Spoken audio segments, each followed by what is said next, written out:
សួស្តីបងប្អូនអតិថិជនទាំងអស់គ្នាអញ្ចឹងថ្ងៃនេះគឺថ្ងៃ14ខែមេសាត្រូវថ្ងៃសែនបុណ្យចូលឆ្នាំខ្មែរតែម្ដងទទួលទេវតាឆ្នាំថ្មីបងអញ្ជើញមកទទួលសេវាកម្មជាធម្មតាបាននៅទីតាំងមជ្ឈមណ្ឌលផ្ទាល់ហើយឥឡូវនេះឡានបងប្រុសគាត់មកទទួលសេវាកម្មជាមួយនឹងការប្រូទឹកស្អំហើយជាក់ស្ដែងនេះគឺកតិកទីនៅក្នុងធុងទឹកគាត់គឺមានច្រើនមែនតើសម្រាប់ទឹកស្អំគាត់ក៏អត់មានគុណភាពដែរ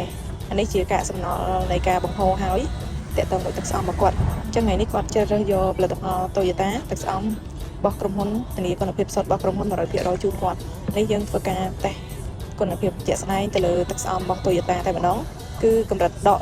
40 45មានគុណភាពល្អប្រើប្រាស់មែនតើ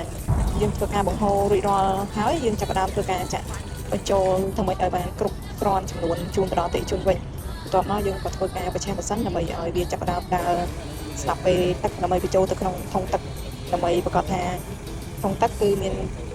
ការប្រើប្រាស់គ្រប់គ្រាន់ហើយឥឡូវនេះក៏យើងបានឆែកមើលទៅលើប្រេងប្រាំងគាត់តើតើប្រេងប្រាំងគាត់មានការលើសតិចតួចដែរអញ្ចឹងយើងក្នុងការថែទាំដល់ពេលដែលអតិថិជនគាត់ចូលមកគឺយើងនឹង check up សុខភាពឡានជូនគាត់ហើយបើសិនជាមានការលើសការខ្វះកន្លែងណាគឺយើងនឹង recommend ឲ្យគាត់ភ្លាមតែម្ដងអញ្ចឹងជាងផ្នែកកិត្តិយសខាងបងបានធ្វើការបូមចេញដើម្បីឲ្យត្រូវមកគេតើតើមួយ air ម៉ាស៊ីនរបស់គាត់ហ្នឹងក៏ខ្មៅខ្លាំងដែរអញ្ចឹងយើងធ្វើការ recommend ផ្លាស់ប្ដូរដើម្បីកុំឲ្យមានផលប៉ះពាល់ដល់ម៉ាស៊ីនស្ទះទូលីផ្សេងហើយគាត់ក៏ប្រើប្រាស់ទៅលើជំនួយប៊ិចសាំងមួយដែរដើម្បី